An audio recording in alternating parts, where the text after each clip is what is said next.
topic of today's videos: variations listings, multi-quantity listings, and multi-item sales. It's a good topic. I engage in all of them. I'm sitting in the truck over at the local Ford dealer, waiting for my slot to do an oil change. And I thought I'd talk a little bit about reselling. Listings. I definitely tend to use multi-quantity listings more often than variations listing. It's good that eBay's put both in my arsenal. And the concept of variation listings is great. The way eBay executed the actual software, the template, it's a bit problematic for several reasons. And we'll get into those today as we take a look at multi-quantity, multi-lot, or multi-item lots, and variations listings on the eBay platform. Now, I attend a lot of commercial auctions. They're typically run online these days, but I watch for items that are good quantities, small size, fair value, that I can then decide how to sell. And by how, I mean, how do I quantity them up? How do I quantify what one buyer might need? Many items are used in pairs. So to me, as a past maintenance guy most of my adult life, I think the listings should reflect the number typically used when servicing something. If you only need one to make the repair, put them up as a single. If you've got a multi-quantity of the item, consider giving a multi-quantity discount. That way you're kind of looking out for those buyers who might want one plus another as a spare. I just finished the service check on the truck, and they told me that my cabin air filter could use replacement. A cabin air filter is something that routinely has to be serviced. I do it myself. I get them off of eBay or Amazon, and they only take a few minutes to do.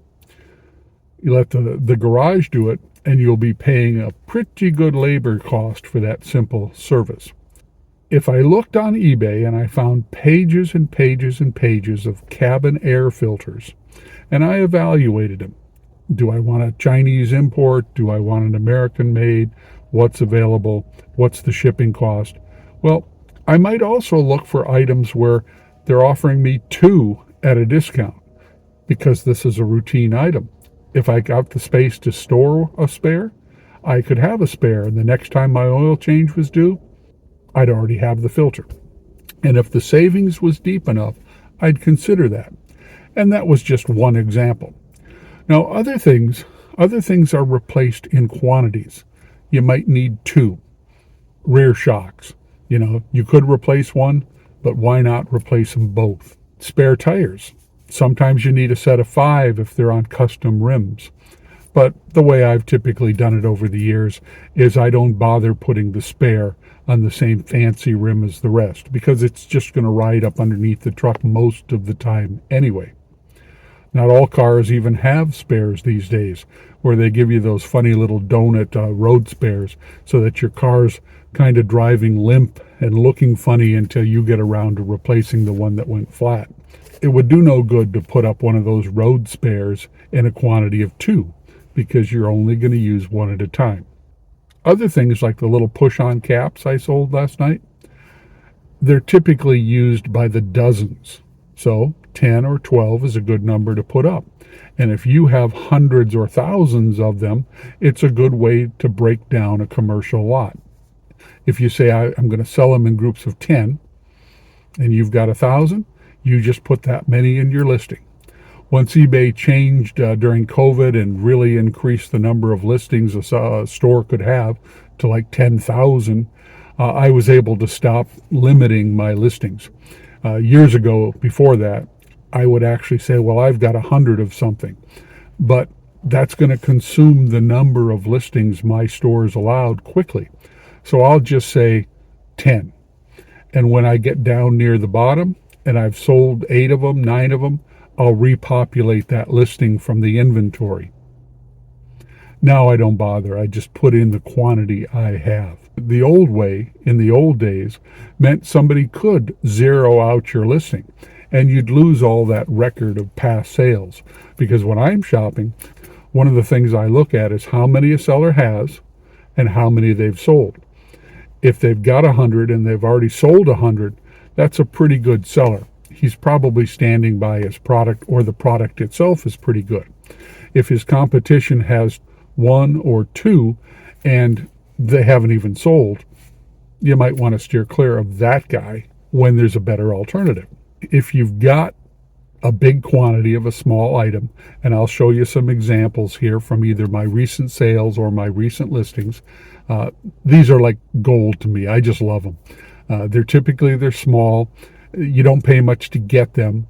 You're providing a service because nobody wants to have to buy 100 or 1,000 when they only need a few. So you're busting down master cartons or big bags into something people can actually use. Because often at these industrial commercial auctions, you're looking at things that are packaged for industry. They're packaged for commercial endeavors. If I'm actually using them as part of something else that I'm going to send, I'm going to sell that end product, and it takes several of these, they're going to stock them in huge quantities. But at the other end, the average consumer might only need a couple. So you are providing a service. And along with that service, you can typically charge a little more per unit than the big guys, than the quantities. You can charge, say, 115% or 120% to offer somebody 3 or 4 or 5 of something when they're normally sold by the hundreds, because most of us don't need hundreds of the same object. But you have to store that. One of the things about playing in the multi-quantity game is storage. So I tend to stick to smaller objects. Now I have dealt with some large objects in quantity, but hopefully they sell quick enough that the storage problem is short term. One of my favorites was a whole group of Kohler mufflers I got. I think I bought 8 of them in an auction lot. They were new out of the packaging. They were a bit cumbersome to ship. So on the day I brought them home, before I listed them, I figured out what size box and what my shipping method was going to be to make sure if they sold quickly, I could handle that job. Because I didn't want to be in a situation where I was holding up shipping to figure out a solution or even buy specialty boxes. But they all sold fairly quickly and for decent money. So it made it a good process, a good potential, because I often look for items that have potential. And part of the potential is figuring out what quantity to sell them in. If everybody else is selling something in a quantity of 1, and you've got enough that you can consider selling it in a quantity of 2 and giving it to the buyer at a better price, you may have something. Now, in the multi-quantity category, I don't always just sell small things that I sell in quantity. Sometimes the items have a little more value.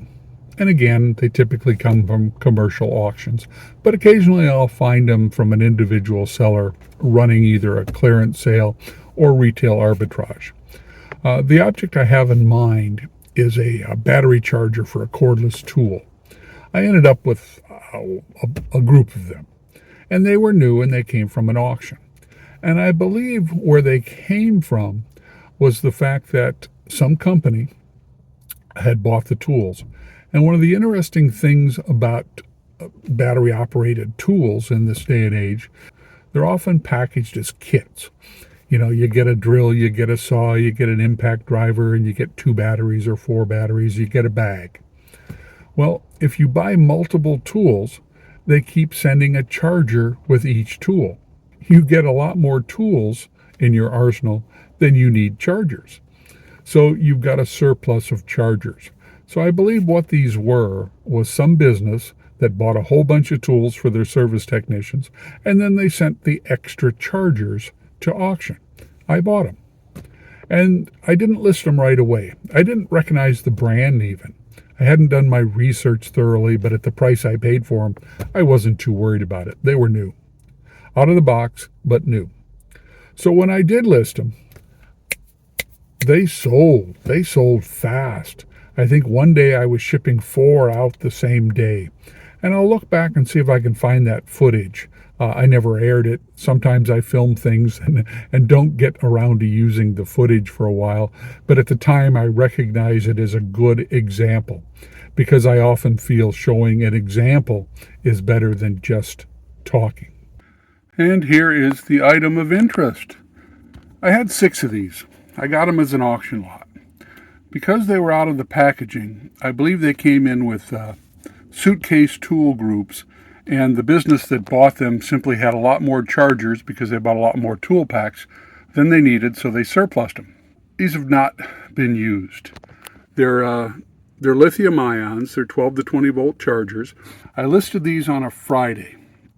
Within a couple of hours, the first one sold. Now, I believe the way the algorithm works on eBay is that if you get a sell at a multi-quantity listing, you get a little bit of a bump. So then what happened? So I sold a couple more the next day. And I sold another one the next evening on a Saturday. And then I sold 2 more on a Sunday. Now, sometimes in the multi-quantity arena, I don't even actually know what the part does. It's true when I buy pallets of Boeing surplus. And it's true when I bought these 3 boxes of clock springs. I don't think the auction knew what they were. I actually bought them. They looked useful. They were new old stock in the packaging. And right away, that gets up my interest. They were small, and they looked like they were originally expensive. Don't know what they repaired. Had to do a Google image and some research from the markings I found on the item, which were not visible in the photos in the auction. Sometimes I just take a guess. From past experience, I look at that and I say, boy, there must be some money there. And if I'm only spending pennies and I'm going to the auction anyway, adding one more lot is not a big expenditure for the potential. Because when I look at things, either purchasing opportunities for sourcing or selling opportunities, sometimes you're taking a hunch on potential. And reading potential is an important skill to add. Now, since we run multiple stores, 2 of which are for the business, the third is to sell my own personal items, I also sometimes change the quantity in the stores. What do I mean? In one store, I'll offer a single. In the other store, I'll offer a quantity of 10. Different seller names, same product. And I can evaluate, am I selling more singles or am I selling more bulk? Now that's where the idea of variations listings comes in. eBay came up with the idea years ago. They created it. The idea was that you could sell something that came in variations. Well, what are common variations? In the clothing market, size, color. You could also have, say, short sleeve versions and long sleeve versions. Those are all variations. And if you get a big enough inventory, you can have multiple variations. You can have size small red ones with short sleeves and size small red ones with long sleeves and size medium blue ones with short sleeves, etc., etc. And you can put that all in the same listing. The way it shows up on the eBay listing is there's a little drop-down menu. You often see it with shipping supplies. It'll say, pick your quantity. Do you want a 6-pack of tape? Do you want 3 6-packs of tape? Do you want a case of tape? And when you pick your quantity, a different price will appear to tell you what that variation is going to cost you. Variations as a concept, good thing. Execution, eBay fell a little short. There are some issues. One of the issues is the idea that the count, the inventory count, it's static. You have to decide what the total number of quantity you're going to offer, and it has to match. Your numbers have to match what you have on hand, or you have to really pay attention. If you're offering it in multiple variations, quantities of 2, 6, 12, right? But you really only have 12. What happens if somebody buys the 12 and then before you can react, somebody buys a couple of 2s? Right? You're not going to have enough stock to cover the spread on your listing. So instead, you end up being cautious and you have to do a lot of manual intervention. What I often do is whenever I sell something from one of my variations listings is I check the count roughly. I did it with those black tips last night. I took a look and it had decremented down to an 8 lot, 8 available quantities. So while I was in there, I took a look at what was left in the bag. I didn't count them, I just judged, and I raised it back up to 10. With other items, I actually pay attention. If what I've got is, say, a parts in a box, it's a repair, and I can quickly look and see that I've got 6 left, then I know exactly what my count is, and I make sure that the eBay software is counting down properly. I also use it as a time to check my shipping, since we use flat rate shipping. When I packed those little black caps last night, I noticed that I was actually paying a few cents more for shipping since the latest increase than the listing had. Listing hadn't been updated in a year or so. Because remember, multi-quantity and variations listings can run a long time. Variations listings run until the last item is sold. It'll zero out the count on all the sold items, but as long as you have at least one item still available and active, the variations listing is still there and it's still running.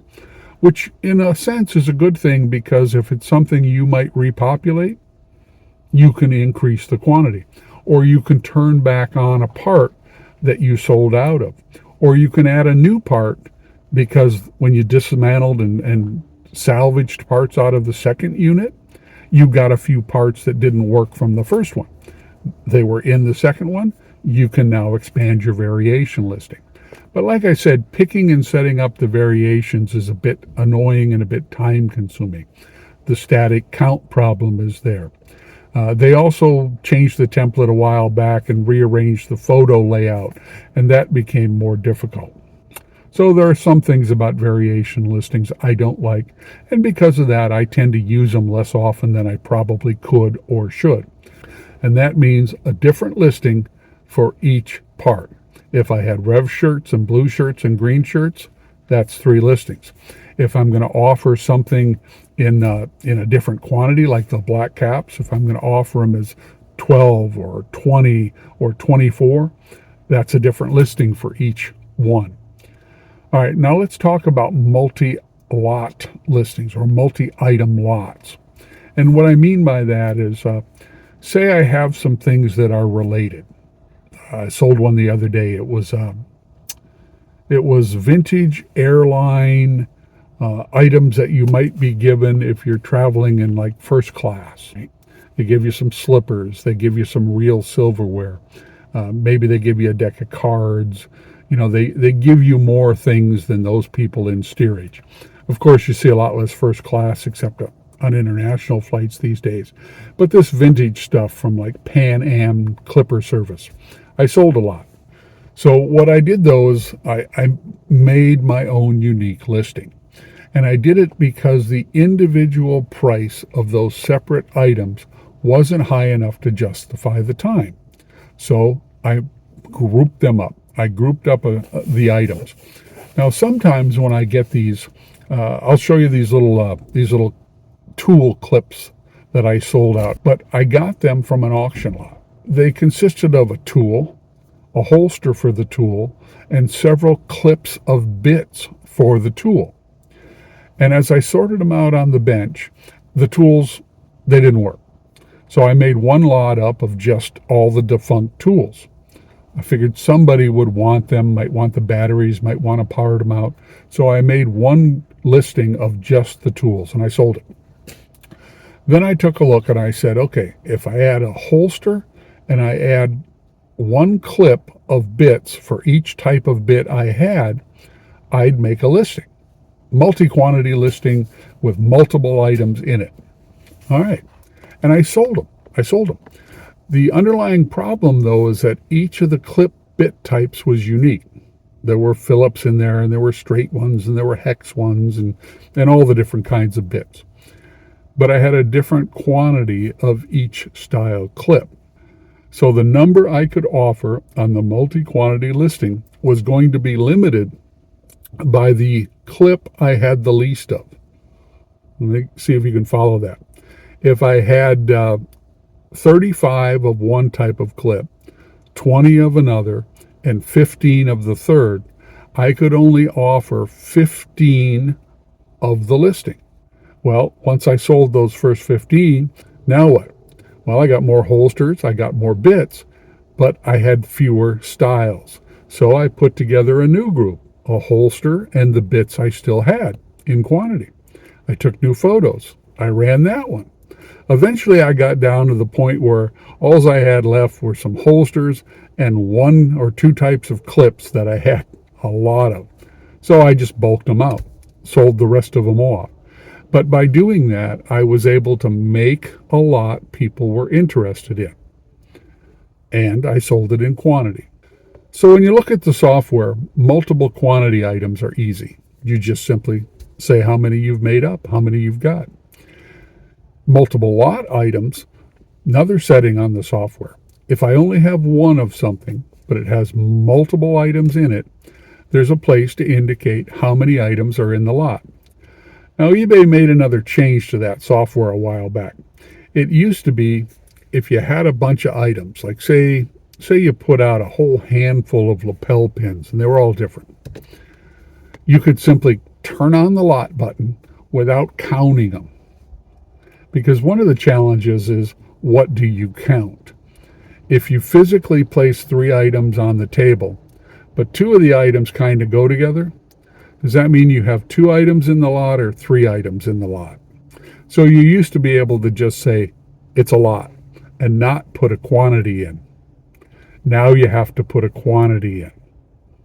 Again, eBay's trying to make things, consistent. It certainly doesn't help the seller, in my opinion, but they often do this. They remove your options. You can sell a quantity of one with multiple items. You can sell multiple quantities of items. You can sell multiple quantities with multiple items. You can make the lots up, and as long as you can make redundant versions of whatever that lot is, you're good to go. Postcards are like that. I've got a big box I've got to deal with still. I showed them on some video. But in this box of vintage postcards, which is about the size of a shoebox, there are different postcards, different scenes. But over here, there might be, an inch of identical postcards, and then half an inch of identical postcards, and then 2 inches of identical postcards. Well, whichever quantity is the smallest will limit that first listing. If all the postcards are for the city of Seattle, and I've got 3 variations, but my quantities differ, I can only make as many listings as the fewest of any given postcard. But it's a great way to sell. It allows you to take less valuable items per unit and turn them into listings that make it worth your time. And it's one of my favorite things to do, especially in the arena of commercial tools, accessories, parts. I do it all the time, and I make good money at it. And you just have to watch your counts, because occasionally the software will have a problem. Here's an example. You've got a listing up for 10 of something. Guy buys 2. All right. Software decrements to 8. The guy cancels the order before you ship it. Your count sits at 8. Your count out on the shelf is 10. You have to manually go back in, validate your count, and reset it to 10. It's just one of those things. And once you know that, you can look out for it. Because otherwise you end up with a listing that zeroes out, and you've lost the sales record. The potential buyers, they don't see it anymore, but you still got a couple sitting on the shelf. And you can make a sell similar listing. Add that quantity back up to 2. But you've lost all those viewers, all those watchers, and you've lost the sales history for people looking to buy that product. And that hurts sellers. It just is the way it is. All right, I'm going to go get some breakfast, and then maybe we'll talk again, because I need to be out of the house for, 3-4 hours probably, because I believe after Cards, Rose is cutting one of the card players giving her a haircut. Rose is not only my barber, she's been the barber for the granddaughters, the children, meaning my 45 and 50-year-old daughters. Even occasionally tries to trim her own hair. Though I tell her I'm glad to do it for her. Yeah. If I can run a table saw, I can trim hair. Actually, I have a little bit of experience cutting hair from back when I was a submarine sailor. Because literally, when it was time for the ship to pull in, you would just line up outside the head, the restroom, sit on a lidded trash can, and the next guy in line would cut your hair. The guy behind him would cut the hair. The guy behind him would cut the hair. Now, we usually had a couple cooks around who'd been sent to barber school, but they can't possibly take enough time off from their other jobs to cut the entire crew's hair. So you find yourself getting enough of a haircut to get off the ship and on liberty and go find a real barber.